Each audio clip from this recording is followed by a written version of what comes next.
Welcome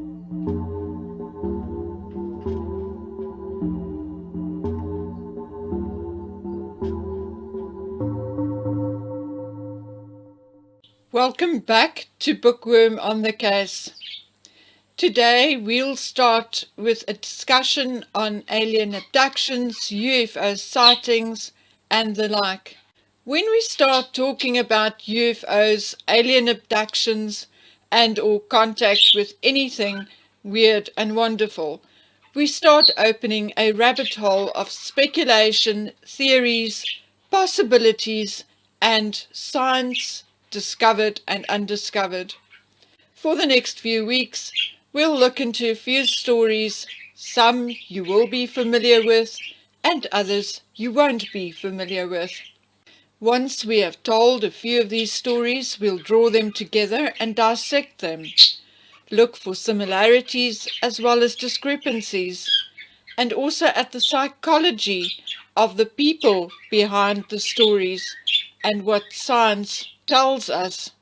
The first story I want to tell you today is that of Elizabeth Klarer, a South African woman who alleged that not only was she abducted by aliens, but that she also had a relationship and children with, or a child with one of them.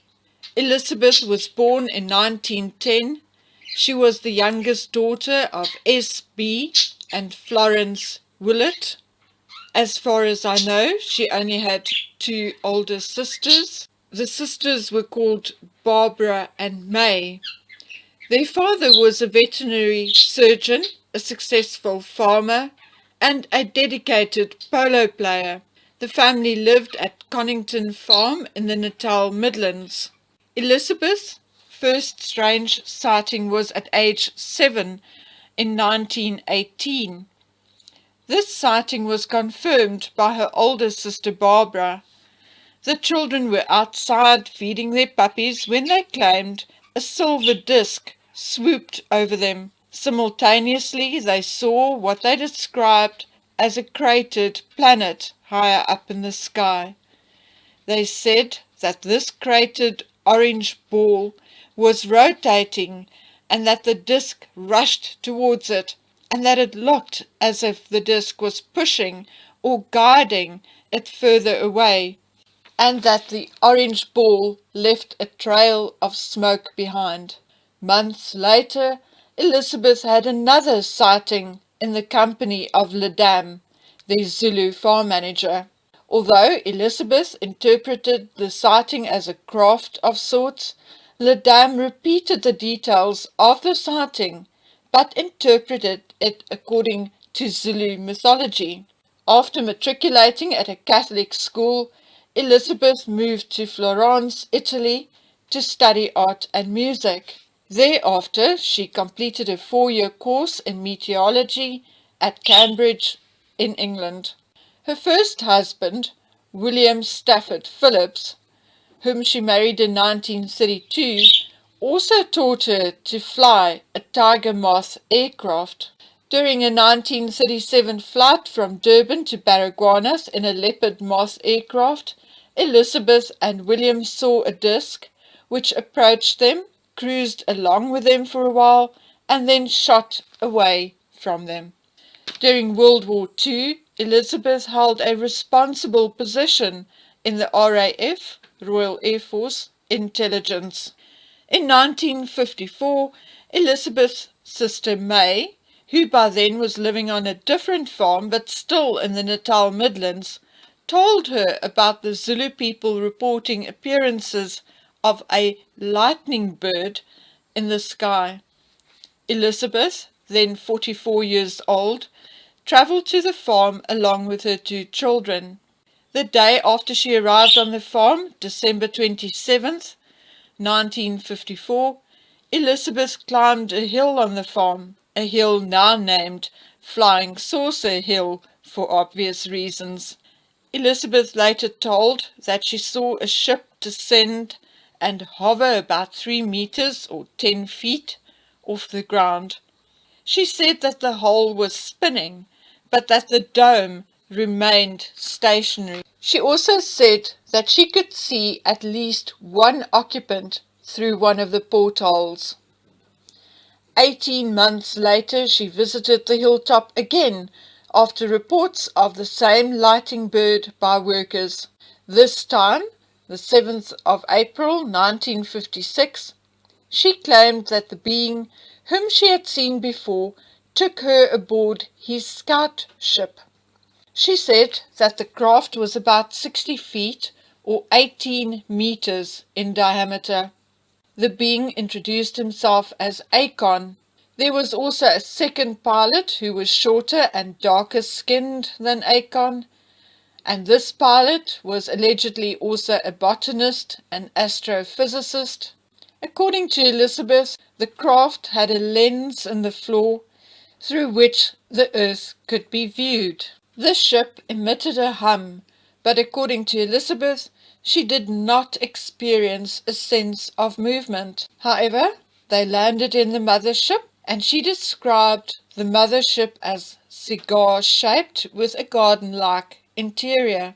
During her visit, she was introduced to other occupants, and Akon told her that they would infrequently take Earthwomen as partners, as the offspring would strengthen their race with their new blood.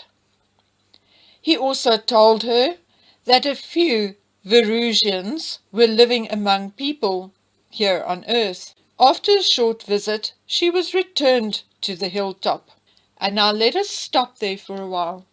Although Elizabeth's account of this visit could not be corroborated by anything or anyone, various people in the area reported a red glow on or around the hilltop from 1700 hours on the 30th of April 1956 until about 2 a.m. that morning.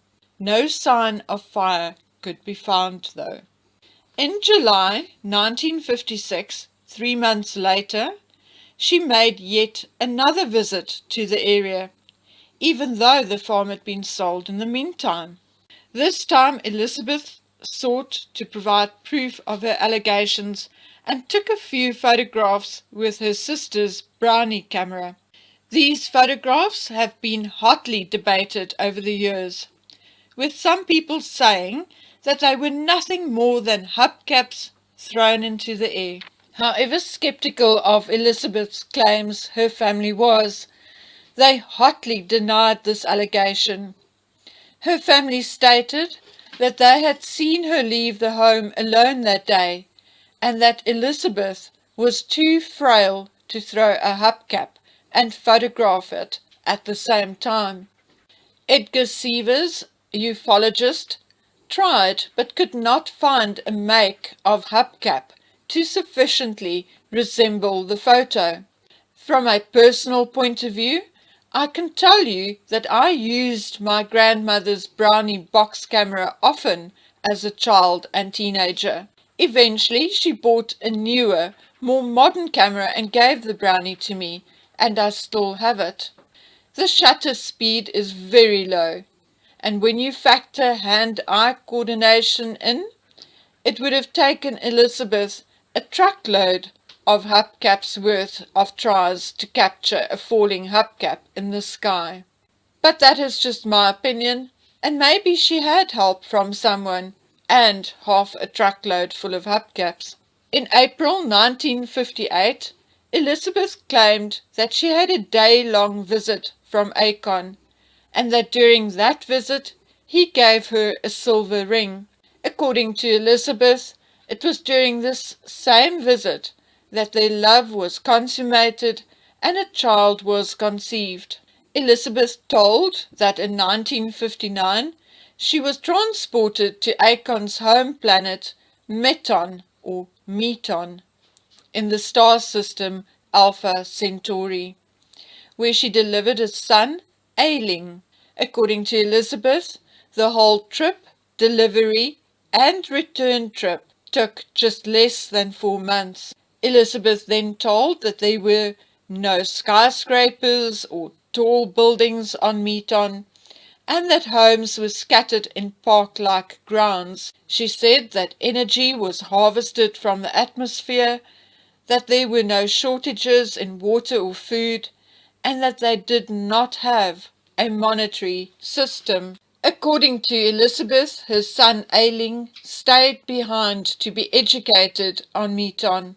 Meton's planetary vibrations, however, affected her heart, and she was unable to ever return there again. Instead, Akon and Ailing paid her some follow-up visits. After Elizabeth's sister and brother-in-law died, she returned to Johannesburg.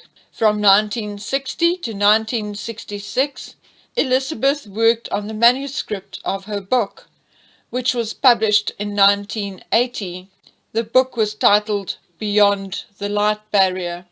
She married her third husband, Aubrey Fielding, in 1963, but nevertheless, Elizabeth continued to commemorate the 7th of April union with Akon by returning to Flying Saucer Hill, even going so far as to solicit help from pilots and others when a ride on horseback became too difficult for her. When her third husband died in 1981, she even strewn his ashes there. Elizabeth herself died in February 1994 of breast cancer at the age of 84.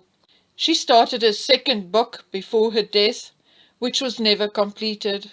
She also told an acquaintance before her death that her son Ailing was then an astrophysicist like his father, had a space woman called Cleo, and a son of his own. I'm not going to discuss the many articles and mentions in books at this stage, as we'll do so in a later video when we discuss other and similar stories from the 50s and 60s. So, from me, until the next one, take care of yourselves and bye.